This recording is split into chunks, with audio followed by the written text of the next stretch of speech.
All right, let's jump right into the word. We're going to come from Psalms chapter 32, verse 5. You can go back and reread, starting at verse 1, but I want to pick up at verse 5. Again, it's Psalm chapter 32, verse 5. Reading the NIV version, New International Version. And it says, "Then I acknowledged my sin to you and did not cover up my iniquity. I said, I will confess my transgressions to the Lord, and you forgave the guilt of my sin." So when reading this, it appears that sin is acknowledged. I will not cover up my iniquity. And then David's asking saying that he's going to confess his transgressions to the Lord. So it appears that sin, iniquity, and transgression have a different take in so many ways, but it all leads to ultimately one thing: separation from God, whether it's sin, whether it's iniquity, whether it's transgression. So I want to make sure I make that clear. So all three will cause separation from God, and all three require repentance at the end of the day. So let's look at the definition of sin, transgression, and iniquity, so we can see the difference in the three, okay? So sin is described as missing the mark. Sin is defined as falling short of God's standard, disobeying his word, rebelling or rejecting his will, essentially acting as one's own authority rather than honoring God. Sin is active disobedience, disregarding God's word. So now let's look at transgression real quick so we can see the difference between just these two so far. Transgression is described as lawlessness or going beyond established known limits of behavior. Transgression is defined as a willful violation of God's word, the betrayal of a relationship. So you can see that transgression takes a different take than sin. And we're going to go back through this again.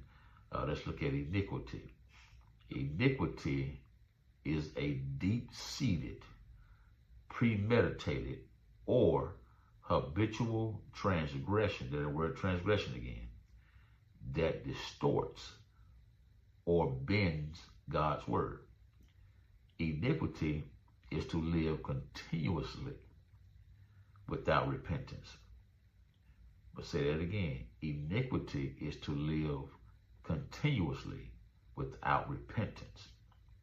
Iniquity, left unchecked, leads to a state of willful sin with no fear of God.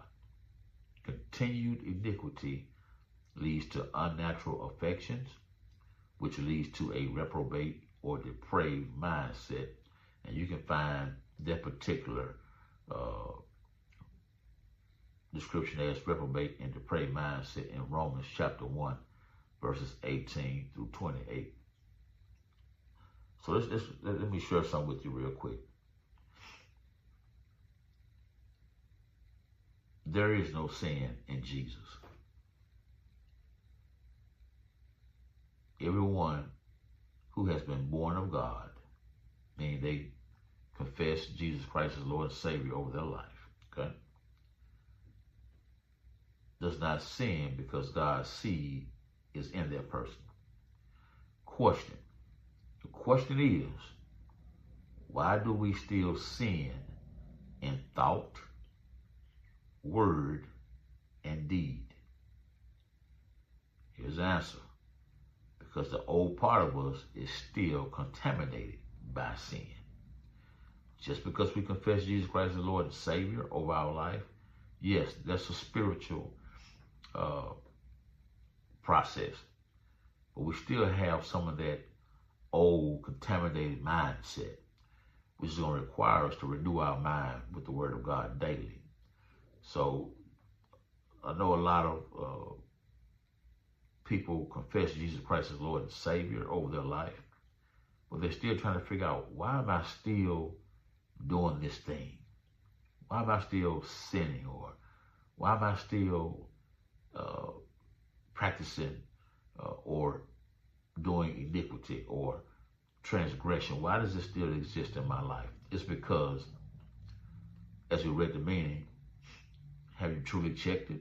Is it going unchecked daily in your life? Now that you confess Jesus Christ as Lord and Savior of your life, are you allowing it to continue on unchecked? Because now you have to check it. You're born again. We need to check the thoughts that we have now. We need to check that. That's why it's important that we understand that when God says my people perish because of lack of knowledge, we don't read our Bible. We don't study our Bible. We don't go to Bible study. We don't ask for help. Call on other believers in Christ to help guide us through that process. But I don't want to get off track here because we go very, very deep into this. I want to stay on the surface with basic information today. So again, that question is, why do we still sin in thought, word, and deed? Because the old part of us is still contaminated by sin. It is crucial that every born-again believer to habitually, consistently submit to God's word, being led by the Holy Spirit, so the seed of our new divine nature can grow. You see that? You have to submit to the word of God daily. It has to be a habit. It has to be something that your new practice now is practicing the word of God and not sin or iniquity or transgressions. It's practicing the word of God daily. Every day, all day, our actions and decisions will be influenced either by God or Satan, the devil himself. Satan cannot make us sin. He can only entice us, meaning lure us away from the influence of God, seduce or charm or attract or decoy. So the question I leave with you today is, so whom will you listen to, God or Satan? And I want to go back and I want to cover these three again real briefly. Remember, sin is described as missing the mark. Sin is defined as falling short of God's standard, disobeying his word, rebelling or rejecting his will, essentially acting as one's own authority rather than honoring God. Sin is active disobedience, disregarding God's word. Transgression, again, is described as lawlessness or going beyond established known limits of behavior. Transgression is defined as a willful violation of God's word, the betrayal of a relationship. And again, iniquity is a deep-seated, premeditated, or habitual transgression that distorts or bends God's word. Iniquity is to live continuously without repentance.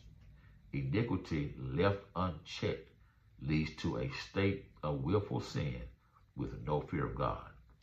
Continued iniquity leads to unnatural affections, which leads to a reprobate or depraved mindset. And again, you can find that in Romans chapter 1, verses 18 to 28. That's all I have for you today. Thank you for your time. Subscribe to the channel. If you would like to make the Lord Jesus Christ the Lord Savior over your life, you can say this salvation prayer. First of all, you got to recognize and admit that you are a sinner. You can find that in Psalms chapter 51, verse 5.